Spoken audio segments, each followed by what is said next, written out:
Hello and welcome to IIT वाला SSC aspirant. आज की इस वीडियो का हमारा फोकस होगा एसएससी सीजीएल 2025 का प्लानर। इस वीडियो में हम डिस्कस करेंगे कि मैं सीजीएल 2025 के लिए कैसे प्लानिंग कर रहा हूं और कैसे मैं इसको अचीव करने वाला हूं। तो मेरी इस स्ट्रेटजी में अगर आपको जो भी हेल्पफुल लगे, आप उन कंपोनेंट्स को अपने अकॉर्डिंग निकाल के अपनी स्ट्रेटजी में इम्प्लीमेंट कर सकते हैं। A brief overview of the whole video. इस वीडियो में हम काफ़ी चीज़ों को डिस्कस करने वाले हैं। क्या क्या हमें डिस्कस करना है ये आप यहाँ पे देख सकते हैं। वीडियो में आगे बढ़ने से पहले a brief introduction about my self. Previous videos में मैं ये सब डिस्कस कर चुका हूँ। If any one is interested they can pause the video और एक बार खुद से पढ़ सकते हैं। एसएससी सीजीएल 2025 के लिए I have to just say one thing. इस बार हम पेपर क्लियर करेंगे और पेपर क्लियर करने में आई एम 100% श्योर मैं अकेला नहीं होने वाला हूँ। मेरे साथ मेरे काफ़ी फ्रेंड्स भी होंगे जो लास्ट टाइम मार्जिनली मिस किए हैं कट ऑफ को। And there will be many new aspirants जो ये वीडियो देखेंगे और वो बड़े आसानी से, बड़े स्ट्रेटेजिक तरीके से अपनी प्रिपरेशन को स्मूथली करके सीजीएल को क्लियर करेंगे। सीजीएल 2025 के लिए मेरा ओवरऑल विजन मेनली 2 पिलर्स पे टिका हुआ है। सबसे पहले मुझे इंश्योर करना है कि जो जो गलतियां मैंने 2024 में की है मैं उन गलतियों को बिल्कुल ना दोहराऊं। दूसरा, सीजीएल 2025 की प्रिपरेशन मैं 2024 की तरह नहीं करने वाला हूं, जहां पे मैं अब्रप्टली एकदम साइकिल में एंटर हुआ और हाथ पैर मार के यूं ही पढ़ता रहा और चीज़ें करता रहा। इस बार प्रिपरेशन स्टार्ट करने से पहले आई विल मेक श्योर कि मैं पूरा प्लान अच्छे से पूरा प्लानिंग करके चलूँगा। सबसे पहले देखते हैं मैंने 2024 में क्या क्या मिस्टेक्स की। मतलब अगर गलतियों को सुधारना है, सबसे पहले ज़रूरी है गलतियों का पता होना। बैठ के मैंने पेपर के बाद काफ़ी सोचा इनके बारे में और हर सिचुएशन को मैंने ऑब्जेक्टिवली एनालाइज करने की ट्राई की है ताकि मैं अपनी गलतियों को ढूंढ पाऊँ। मतलब अपनी गलतियाँ ढूंढना सच में काफ़ी ख़तरनाक काम रहता है, जो मैंने अभी ऑब्जर्व किया है। क्योंकि हम जनरली अपने आप को गलत देखते नहीं हैं। हमें लगता है कि सिचुएशन गलत थी, मेरा लक ख़राब था, टीचर ने मेरे साथ धोखा कर दिया, उन्होंने ऐसा पढ़ा दिया, टीचर हमें धोखा दे गया कि उन्होंने हमें ये कोर्स सेल कर दिया। जो भी आपकी गलतियाँ लगती है आपको, उसमें कॉमन फैक्टर एक है, वो है आप। सिमिलरली मेरी इन सारी गलतियों में कॉमन फैक्टर एक है, वो है मैं। तो इंस्टेड ऑफ ब्लेमिंग अदर्स, मेरी रिस्पॉन्सिबिलिटी बनती है मैं अपनी गलतियों को पहचानूँ और उनको ख़त्म करूँ। तो फेज़ 1 में मैंने क्या गलतियाँ की थी, अगर फेज़ 1 करें जब बिफोर टीयर 1, तो इन गलतियों को मैंने 4 फेजेस में डिवाइड किया है। Phase 1 before tier 1। Tier 1 exam से पहले मैंने क्या गलतियाँ की थी। सबसे बड़ी गलती मेरी थी, मैंने सीजीएल के लिए काफ़ी लेट स्टार्ट किया। 25 जुलाई एग्जैक्ट डेट। अब ये गलती भी थी और ये मजबूरी भी थी क्योंकि 21 जुलाई को मेरा राजस्थान का मेंस था, तो उसके बाद ही मैं पढ़ सकता था। दूसरी गलती मैंने टीयर 1 से पहले क्या की, मैंने अपने नोट्स नहीं बनाए। अब नोट्स ना बनाने का एक कारण ये था कि क्योंकि तैयारी चालू लेट की है तो नोट्स बनाने का टाइम नहीं था, लेकिन फिर भी इट वाज माय रिस्पॉन्सिबिलिटी कि मैं काम चलाऊँ नोट्स पेपर से पहले बनाता सारी चीज़ों के। कुछ बनाए थे, कंप्लीट नोट्स नहीं बनाए थे मैंने। मेरी तीसरी गलती टीयर 1 से पहले, ये गलती मेरे को पेपर देने के बाद रियलाइज़ हुई। जब मैं जो घर पे टेस्ट करता था, मॉक टेस्ट हो गए, सेक्शनल हो गए, मैं आराम से अपना डेस्क पे बैठकर लैपटॉप पर माउस पैड के इस्तेमाल से पेपर करता था। लेकिन जिस दिन मैं पेपर देने गया मुझे रियलाइज़ हुआ असली टेबल चेयर पे बैठने में और फिर माउस से पेपर देने में दिन रात का फ़र्क रहता है। मतलब हमारा जो एक हैबिट होती है ना क्वेश्चन करने की और क्वेश्चन को सिलेक्ट करने की, वो एकदम अलग रहती है। जब मैं पेपर कर रहा था असली में, तो कई बार मैं क्या कर रहा कि माउस की तरफ मेरा, मतलब क्वेश्चन सोल्व करने के बाद मेरा हाथ माउस की तरफ ना जाकर कीबोर्ड की तरफ स्पेस बार पे जा रहा था जहाँ पे माउस पैड होता है। अगर आप भी कोई ऐसे एस्पिरेंट है जो लैपटॉप पर माउस के साथ पेपर नहीं करता है, मैं अभी कह रहा हूँ आपको बैठ के माउस के साथ पेपर करने लगना। वरना जो, क्योंकि 1 घंटे का प्रीलिम्स होता है, वहाँ पे थोड़ा सा भी ये हिचकिचाहट और ये छोटे मोटे ब्लंडर काफ़ी ज़्यादा भारी साबित हो सकते हैं। माउस के साथ पेपर करना है मॉक टेस्ट, घर पे लैपटॉप पे टैबलेट पे बैठ के नहीं, फ़ोन पे तो बिल्कुल भी नहीं। फेज़ 2 में भी मैंने कुछ गलतियाँ की। Phase 2 is just after tier 1। 23 सितंबर को मेरा पेपर हुआ था, तो उसके अगले 1 हफ्ते में मैंने क्या क्या गलतियाँ की। 24 सितंबर को मैंने पेड कोर्स ज्वाइन कर लिया। वीडियो देखी, इतिहास में पहली बार, मुझे लगा यार बढ़िया इंस्टीट्यूशन है, बड़े बड़े टीचर है, अगर ये मेंस का कोर्स लेके आ रहे हैं तो they will be responsible one, और प्लानिंग के साथ लेके आ रहे होंगे। बट आपको बताना चाहता हूँ कोई प्लानिंग नहीं करते हैं, सिंपली अब्रप्टली एक माहौल बना के कोर्स बेच देते हैं, जहाँ पे प्रीलिम्स वाली चीज़ें या इवन प्रीलिम्स के भी बिलो लेवल वाली चीज़ें कुछ टीचर्स पढ़ाते हैं, और कुछ टीचर्स अननेसेसरी चीज़ें पढ़ाने लगते हैं। कोर्स में आगे कहते हैं मेरा ये कोर्स क्यों ख़रीदा तुमने, जो मेरा काम का वो तो यूट्यूब पे फ्री पे ही पढ़ा है, पहले वो देख के आओ। अगर वो देखना था तो फिर कोर्स क्यों बेचा। लेकिन गलती मेरी, मैं उनकी मार्केटिंग स्ट्रैटेजी में फंस गया। हमें नहीं फंसना है किसी की मार्केटिंग स्ट्रैटेजी में। जस्ट आफ्टर टियर 1 कुछ गलतियाँ और की मैंने, लाइक कट ऑफ वीडियो पे काफ़ी ज़्यादा टाइम वेस्ट करना।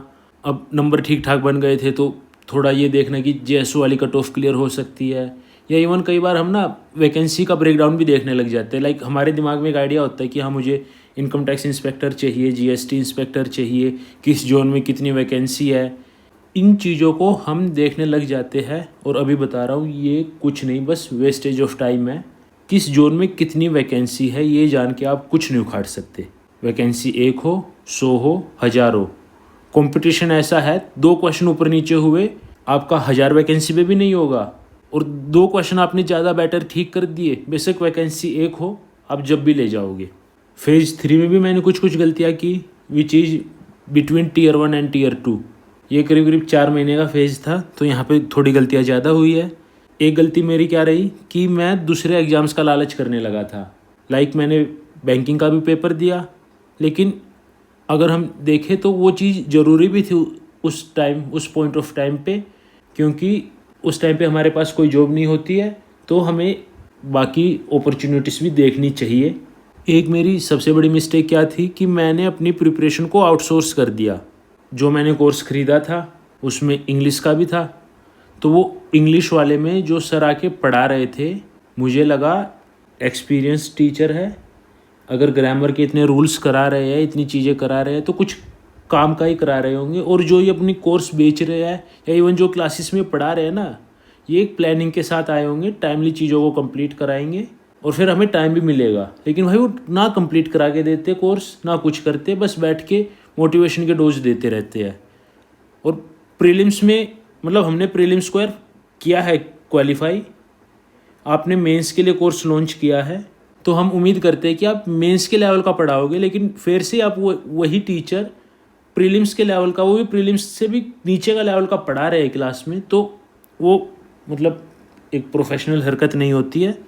लेकिन ठीक है, पॉइंट इतना ही है, टीचरों को आके पेड कोर्स बेचने हैं, उनको पढ़ाना है।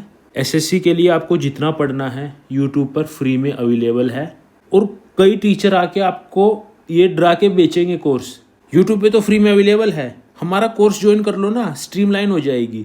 भाई घंटा स्ट्रीमलाइन नहीं करते वो लोग। जो भी स्ट्रीमलाइन करनी है, जितना पेपर का लेवल है, आपको अपने लेवल पर करनी पड़ेगी। और अगर आपको लगता है कि आपका लेवल उतना नहीं है कि आप प्रिपरेशन को स्ट्रीमलाइन कर पा रहे हैं, तो लेवल को उठाइए, क्योंकि कंपटीशन बढ़ रहा है। एक मैंने क्या गलती की कि जब मैं मैथ के क्वेश्चन कर रहा था ना, वहाँ पे सर ने हमें शीट्स दी काफ़ी अच्छे क्वेश्चन की। अब जेई एडवांस के बाद मैंने इतने सालों तक, मतलब मैथ्स, मतलब कॉलेज के बाद मैथ्स के इतने अच्छे क्वेश्चन किए नहीं थे। यूपीएससी की तैयारी कर रहे थे, तो वहाँ पे ऑब्जेक्टिव क्वेश्चन और मतलब आंसर राइटिंग करके थोड़ा लगा रहता था माहौल। लेकिन यहाँ पे जैसे ही देखे यार मैथ के क्वेश्चन मज़ेदार है, करने में तो मज़ा आया, बैठ के मैं सारी शीट कर गया पूरी। मतलब मैंने उन सर की सारी शीट्स पूरी कर डाली। फ़ायदा हुआ, लेवल एकदम ऊपर उठ गया। नुकसान, अभी इतने लेवल की ज़रूरत ही नहीं थी, उठा के क्या कर लिया। और उन शीट में जो एफर्ट और टाइम गया, मतलब पूरा दिन बैठ के हम शीट्स करते रहे, तो मेरे जो फुल लेंथ टेस्ट और सेक्शनल्स मुझे मैथ के करने चाहिए थे, रीजनिंग के करने चाहिए थे, वो मैं लेट पुश करता गया और लास्ट के 1 मंथ में जाके वहाँ पे फोकस कर पाया। मेरी चौथी मिस्टेक क्या थी, अभी जब एसएससी सीजीएल की प्रिपरेशन है, तो आपसे भी अगर मैं पूछूं कि आपको एसएससी सीजीएल से आपको क्या लगता है, सबसे पहले आपके दिमाग में मैथ आएगा कि मैथ है। यही मेरी गलती थी, एसएससी सीजीएल को मैथ का सोच के मैथ पे बहुत ज़्यादा ऑल इन कर गया कि यहाँ पे इम्प्रूव कर लेते हैं। जीके तो अपनी ठीक ठाक है, जीके संभल जाएगी।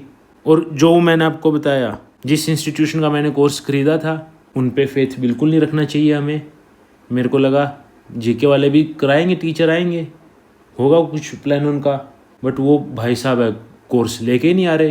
मतलब दिसंबर आ गया, दिसंबर में जाके उन्होंने जीके चालू कराई है, जनवरी तक जीके पढ़ा रहे हैं। गलती मेरी, टीचर्स पे बिलीव करना। टीचर पे आप बिलीव करिए, लेकिन उनके पेड कोर्स पे बिल्कुल बिलीव मत करिए। जो फ्री में मटेरियल है ना अवेलेबल, वो बेटर है। और आपको लगेगा एक टाइम के लिए कि फ्री में इतना अच्छा करा रहे हैं, पेड कोर्स में और अच्छा कराएंगे ना। भाई फ्री बेटर है, पेड कोर्स बेकार है। फ्री का कंटेंट इस्तेमाल करना सीख लो, मज़ा आ जाएगा। बीच में मैंने एक और गलती की थी। मैं एक बार मतलब जीके ना खुद भी पढ़ने की ट्राई की मैंने, तो वहाँ पे मेरे को लगा मैं अपना सबसे वीक सब्जेक्ट उठाता हूँ। मैंने उठाया बायोलॉजी, लेकिन मैंने उसमें रूट ही गलत पकड़ लिया। कैसे समझाऊँ? मैंने बायो का जो बेसिक चीज़ें है ना, मतलब मेरे को पढ़नी चाहिए थी बेसिक चीज़ें, बट मैं उसके एकदम इन डेप्थ में चला गया। कोर चीज़ों को कंप्लीट किए बगैर मुझे लगा एकदम कोर वाला, तो क्योंकि फिर भी ठीक ठाक रहता है, ल्यूसेंट एक दो बार पढ़ रखी है ऊपर से मैंने, तो वो थोड़ा मैनेज हो जाता है उससे। मुझे लगा अब मैं थोड़ा अंदर घुस के जाता हूँ, ताकि जो क्वेश्चन काफ़ी टफ है ना मैं वो ठीक कर लूँ।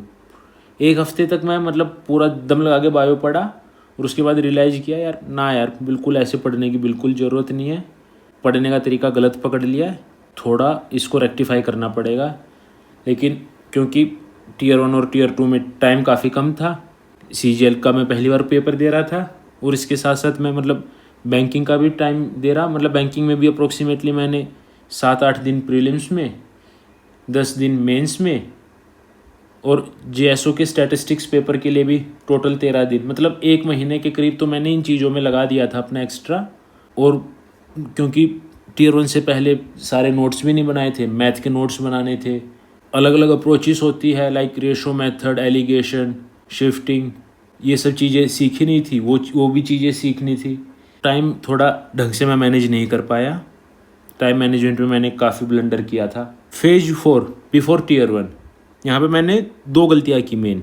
मतलब इस वाले फेज में गलती यहाँ पे आके नहीं है, लेकिन ये गलतियाँ मैं पहले कर चुका था, तो अब तो उसका हर्जाना भुगतना था मेरे को आखिर के 20 दिन में। टाइपिंग मेरी ठीक थी, टाइपिंग स्पीड आराम से 35-40 WPM आ जा रही थी, ओलिव बोर्ड पे करके देख रहा था, लेकिन मैंने कंप्यूटर नहीं पढ़ा था। लास्ट में आके एकदम डर लगा यार, कंप्यूटर भी पढ़ना पड़ेगा। और जो जेएसओ के मैंने अपने स्टैटिस्टिक्स के पेपर 2 के नोट्स बनाए थे, वो भी रिवाइज नहीं किए थे। 3 दिन मेरे को वहाँ पे रिवीजन के लिए स्टैटिस्टिक्स के नोट्स के लगे, 10, 11, 12 जनवरी 3 दिन बैठ के की, क्योंकि पता था पेपर अगर स्टैट्स का इतना पढ़ लिया है तो एक बार तो वो रिवाइज करना पड़ेगा। तो 3 दिन मैंने वहाँ पे उसको रिवीजन के लिए दिए। उसके बाद कंप्यूटर भी पढ़ना था, तो कंप्यूटर पढ़ने में इतना टाइम नहीं लगता, लेकिन जो ना पढ़ने के कारण उसका प्रेशर क्रिएट होता है ना, वो आखिर के 10 दिन में जब वो प्रेशर फील होता है, वो काफ़ी ज़्यादा इफेक्टिव मतलब इफ़ेक्ट करता है हमारी प्रिपरेशन को। कंप्यूटर अगर आपको करना है, जैसे टीयर 1 का रिजल्ट आए, 1 हफ्ता अगर आप कुछ नहीं पढ़ रहे हो, पढ़ने का बिल्कुल मन नहीं कर रहा है, पहले 1 हफ्ते में बैठ के कंप्यूटर निपटा दो। गॉडफादर के नोट्स है 60-70 पेज के, बहुत बढ़िया PDF है, एकदम पेपर ओरिएंटेड है, बस वो पढ़ लो, हो जाएगा आपका कंप्यूटर, कुछ नहीं देखना। और एक गलती मेरी क्या, लास्ट में आते आते मतलब जीके के लिए मतलब रियलाइज हो गई थी चीज़ मेरे को कि ब्लंडर तो हो चुका है। जीके के लिए मैं एकदम हेल्पलेस फील कर रहा था, तो उस चक्कर में आके मैंने परमार सर की क्विजिस वगैरह लगाना चालू किया। वहाँ पे कॉन्फिडेंस अलग लेवल का बूस्ट हो गया। वहाँ पे लगा के देख रहा हूँ, कभी 55 नंबर, कभी 65 नंबर, मतलब 55 से नीचे कभी गया नहीं, 72, 68 ऐसे स्कोर रहते थे। तो लगा यार ठीक है, इतनी भी दिक्कत नहीं है, लेकिन कॉन्फिडेंस थोड़ा हाई हुआ था क्विज दे के, और वो ज़रूरी भी था उस टाइम पे, क्योंकि लो कॉन्फिडेंस हो जाता है फिर बाकी चीज़ें भी नहीं पढ़ पाते। तो ये तो सब थी मेरी मिस्टेक्स जो मैंने 4 फेज में की। अब ये तो हो नहीं सकता कि मैं सिर्फ गलतियाँ करता रहा और फिर भी सिलेक्शन हो गया। काफ़ी चीज़ें अच्छी भी की है मैंने। एक अच्छी चीज़ अगर बताऊं तो दिन रात बैठ के बस पढ़ाई करना। अभी एक फ्रेंड से डिस्कशन कर रहा था, उसने मुझे काफ़ी मतलब एकदम आश्चर्य से पूछा कि यार तुम कितना दिन पढ़ते थे, मतलब कितनी देर पढ़ते हो या कब पढ़ते हो। मतलब मेरा जवाब, जो जिनको डाउट होता है ना कि पढ़ते कैसे है, मतलब पढ़ने का एक, अगर आपके पास टाइम है ना, तो कोई टाइम टेबल नहीं होता है। आपको उठना है, पढ़ना है, बाकी काम करना है, रेस्ट करना है, पढ़ना है, कुछ इमरजेंसी आ गई, कुछ बहुत ज़रूरी काम है, वो काम करना है और पढ़ाई करनी है। अगर आप एक एस्पिरेंट है और आपको अपॉर्चुनिटी मिल रही है पढ़ने की, तो पढ़ाई should be your primary focus. लोगों को मतलब यूँ नहीं होना चाहिए कि आपको टारगेट मतलब अपना देख के, घड़ी देख के पढ़ना पड़ रहा है कि अब मेरे को 6 घंटे पढ़ लिए, अब मेरे को 5 घंटे पढ़ लिए, अब मैंने 10 घंटे पढ़ लिए। घंटे देख के कभी पढ़ाई नहीं होती है। फील आए पढ़ो, थकान हो रेस्ट करो, बोर हो जाओ कुछ एंटरटेनमेंट का कर लो, फिर पढ़ लो। लेकिन लोग पढ़ाई को छोड़ के एंटरटेनमेंट, रेस्ट और बाकी चीज़ों पे ज़्यादा ध्यान देते हैं। टाइम टेबल पे भी मतलब काफ़ी लोगों ने आपने बना के देखा होगा, टाइम टेबल फील किया होगा। जो पढ़ाई का स्लॉट होता है, पढ़ाई तो उसमें होती नहीं है, लेकिन जो रेस्ट का स्लॉट होता है या जो चाय ब्रेक होता है वहाँ पे रेस्ट ज़रूर होता है, या जो एंटरटेनमेंट ब्रेक होता है एंटरटेनमेंट ज़रूर होगा। इन सब को अभी मेरी आगे जो अप्रोच है उसमें हम डिस्कस करेंगे, इन सब चीज़ों से कैसे बचा जाए। तो मेरे साथ पॉजिटिव क्या क्या हुए पूरे मेरे CGL की इस जर्नी में। फेज़ 1 में बिफोर टीयर 1 इतना आइडिया नहीं था क्या करना है, कैसे करना है, लेकिन ये पता था कि प्रैक्टिस करनी है। तो मैं बैठ के बस सेक्शनल्स खूब किया। मतलब पिनैकल का कोर्स, मतलब पिनैकल का ऑनलाइन सब्सक्रिप्शन ले लिया था, तो वहाँ पे प्रीवियस ईयर पेपर के सेक्शनल थे 2022, 2023। दिन में हर सब्जेक्ट के एक एक दो सेक्शनल कर लेता था। लाइक रीजनिंग के 2 सेक्शनल कर लिए, मैथ के 2 सेक्शनल कर लिए, इंग्लिश का 1 सेक्शनल कर लिया। और इनका बहुत फ़ायदा होता है। लाइक आप रीजनिंग के सेक्शनल करते हो ना, स्टार्टिंग में आपको लगता है रीजनिंग में टाइम मैनेज कैसे करना है, और आप फुल लेंथ टेस्ट करके टाइम मैनेज करने लग जाते हो, वहाँ से टाइम मैनेजमेंट नहीं आता। लेकिन आप रीजनिंग का एक एक सेक्शनल पकड़ के करते रहते हो ना, तो आपको समझ आता है कि 18 मिनट में रीजनिंग कैसे पूरी होगी। जब आप फुल लेंथ टेस्ट में 18 मिनट की रीजनिंग पे आओगे तो वहाँ पे टाइम मैनेजमेंट इतना इफेक्टिव नहीं होगा। फुल लेंथ टेस्ट का अलग काम होता है, सेक्शनल का अलग काम होता है। रीजनिंग मैथ की अगर आपको टाइमिंग सुधारनी है, सेक्शनल से सुधरेगी। अब सेक्शनल्स करते हुए मैंने इंपॉर्टेंट नोट्स भी बनाए थे। सारे नहीं बना पाया था, लेकिन जो जो मेरे को लगा ना कि ये तो मेरे को चाहिए ही चाहिए, लाइक अलजेब्रा, ट्रिग्नोमेट्री, ज्योमेट्री, मतलब एडवांस मैथ के मुझे फील हुआ कि इनके नोट्स होने चाहिए, तो इनके नोट्स मैंने बनाए। जीके में मेरे को लगा कि स्टैटिक जीके ये एक ऐसी चीज़ है जो मेरे को कंप्लीट करनी ही पड़ेगी, क्योंकि बाकी जीके होगी ना, जो यूपीएससी में इतना जीके पढ़ा है तो वो वाली जीके तो मैं मैनेज कर लूँगा। स्टैटिक जीके मेरे को बिल्कुल नहीं आती। तो परमार सर का FRB का एक प्लेलिस्ट है, 5 वीडियो है, बैठ के वो की। टाइम लगा थोड़ा करने में। उनको नोट्स, मतलब उनके नोट्स बनाए खुद से, देख देख के लिखा। स्टेट वाइज फोक डांस लिखे, फेस्टिवल लिखे, इंस्ट्रूमेंट के प्रोपोनेंट्स लिखे, घराना की वीडियो देखी। उनकी अप्रोक्सीमेटली वो 6-7 मतलब 5 वीडियो प्लेलिस्ट की और 2 वीडियो और एक्स्ट्रा। तो सारी वीडियो को बैठ के अच्छे से नोट्स में कन्वर्ट किया और उन नोट्स को बार बार पढ़ा। ये बढ़िया काम किया मैंने। एक काम मैंने बढ़िया क्या किया, मैंने जिम ज्वाइन किया। अब तक इतनी प्रिपरेशन करते हुए हम अपनी फिजिकल हेल्थ को काफ़ी नेगलेक्ट करते हैं। तो CGL की तैयारी में मैंने इतना तो अपने आप को बोल दिया था कि भाई पूरा पूरा दिन पढ़ने लायक तो ये पेपर है भी नहीं। वैसे मतलब CGL की प्रिपरेशन में इतना समझ आ गया था कि यहाँ पे ना आप बड़े आराम से 1 घंटे का स्लॉट निकाल सकते हो। इतना एग्जॉस्टिवली, मतलब जितना सिविल सर्विसेज के लिए पढ़ते हैं उतना एग्जॉस्टिवली पढ़ने की ज़रूरत नहीं है। और सिविल सर्विसेज में भी हमें ना, हम खुद अपने दिमाग में बना लेते हैं कि हमें उतना एग्जॉस्टिवली पढ़ना है कि हमें 1 घंटा अपनी हेल्थ को ना दे पाए। लेकिन CGL में आई एंश्योर्ड कि थोड़ा सा फिजिकल एक्सरसाइज करेंगे। अगर बताऊं तो वेट भी इससे मेरा काफ़ी कम हुआ। और सबसे बड़ा फ़ायदा क्या हुआ, लाइक आप ना एक एंजाइटी, डिप्रेशन या एक स्लीपलेसनेस होती है आपको कि रात को नींद नहीं आ रही। कई बार आपको बैठे बैठे खुद भी गुस्सा आने लग जाता है, मतलब कई बार अलग चिंता होने लगती है। तो जिम में जाओ या और कोई भी फिजिकल एक्सरसाइज करो और 1 घंटा अगर आपको गुस्सा आ रहा है ना, दौड़ के निकाल दो, मज़ा आ जाता है। दौड़ना नहीं है, बॉक्सिंग ग्लव्स लो, अपना मारो मुक्के, तेज तेज मारो। हथौड़ा होता है, टायर होता है, मारो भाई। मतलब जो अंदर की जितनी भी एंट्रोपी कह लो या जो भी नेगेटिव एनर्जी कह लो, निकाल के आ जाओ 1 घंटे में। और रात को नींद भी बढ़िया आती है। तो मैंने टीयर 1 से पहले जिम ज्वाइन कर लिया था। That was a very big positive. Just after tier 1 में स्कोर ठीक था, लग रहा था JSO की भी कट ऑफ क्लियर हो जाएगी, और जिम को कंटिन्यू किया। तो यही पॉजिटिव थे। फेज़ 3 टीयर 1 और टीयर 2 के बीच में, वहाँ पे मैंने क्या क्या पॉजिटिव्स किए। सबसे बड़ा फ़ायदा मुझे मिला, IBPS PO का प्रीलिम्स मेरा क्वालिफाई हो गया था। मतलब पेपर दे के आया था, कट ऑफ देखी थी आके, एक वीडियो देखी, समझ आया, लगा यार नहीं होगा क्वालिफाई, लेकिन ठीक है, वैसे भी 1 हफ्ता पढ़ के दिया था। तो नहीं होगा तो ठीक है, अपना बैठ के पढ़ लो। 20 नवंबर के करीब उसका रिजल्ट आया, तो that really give me the confidence I needed कि हाँ भाई, पेपर आपके क्लियर हो सकते हैं, आप थोड़ा ध्यान से पढ़ाई कीजिए। 10 दिन में बैठ के उसका मेंस की तैयारी की। और मेंस का भी एक मेरे को क्या फ़ायदा रहा, क्योंकि सीजीएल का टियर 1 दे के मैं ये समझ गया था कि जो एग्ज़ाम कंडीशन है ना, मतलब अब तक कंप्यूटर बेस्ड टेस्ट मैंने इतने नहीं दिए थे। जनरली यूपीएससी में तो अपना पेन पेपर मोड रहता है, तो जो सबसे ज़्यादा मेरे को दिमाग में डर था वो था टाइपिंग टेस्ट का, क्योंकि टाइपिंग टेस्ट की बहुत वीडियो देखी थी। सुनने में आता है कि यार कीबोर्ड काफ़ी गंदा होता है, या फिर वो रूम पे एकदम कट कट कट कट इतने की आवाज़ रहती है, आप मैनेज नहीं कर पाते। तो वो डर मेरे को टाइपिंग से पहले निकालना था। तो उसके लिए मैं काफ़ी खुश था कि IBPS PO में मेंस में डिस्क्रिप्टिव होगा, तो वहाँ पे टाइपिंग की मौका मिलेगा। तो वो और एक एडिशनल एक्सपीरियंस होगा कंप्यूटर बेस्ड टेस्ट का, जो मेरा काफ़ी कम था। तो ये काफ़ी पॉजिटिव लगा मेरे को कि पेपर से पहले एक बार थोड़ा एक सूडो पेपर टाइप देने का मौका मिलेगा। दूसरा पॉजिटिव क्या हुआ कि मैंने बेटर अप्रोचेस सीखी। पेड कोर्सेज को हम जितना बुरा कह ले, अच्छे तो होते हैं वो कुछ कुछ सेंस में, कि टीचर्स की जो अप्रोचेस होती है वो बेटर होती है, वो चीज़ें हमें सिखा देते हैं। तो वहाँ पे मेरे को काफ़ी अच्छे अच्छे मेथड भी सीखने को मिले। बस बुरा इसलिए लगा कि वो वाले मेथड ना, अगर सर चाहते 5 दिन में अगर मेंस के लिए उनको कराना था बच्चों को, उन बच्चों को वो टारगेट कर रहे थे। मतलब उन्होंने बोल के कहा था कि आपने प्रीलिम्स से पहले कोई कोर्स नहीं लिया है ना, तो आप ये कोर्स ले लो। उनकी वीडियो में उन्होंने ये बैठ के सेल पिच की थी।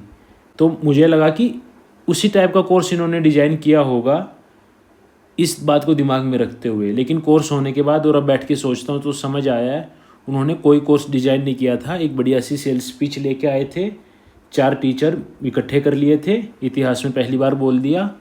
चारों टीचर आपस में भी मेरे को नहीं लग रहा कोई उन्होंने कोऑर्डिनेट किया होगा, क्योंकि अलग अलग टीचर अलग अलग लेवल पे पढ़ा रहा है। जैसे रीजनिंग वाले सर थे, काफ़ी अच्छे लगे, बेस्ट टीचर, 40 क्लास में अपना कंटेंट कंप्लीट करके निकल गए।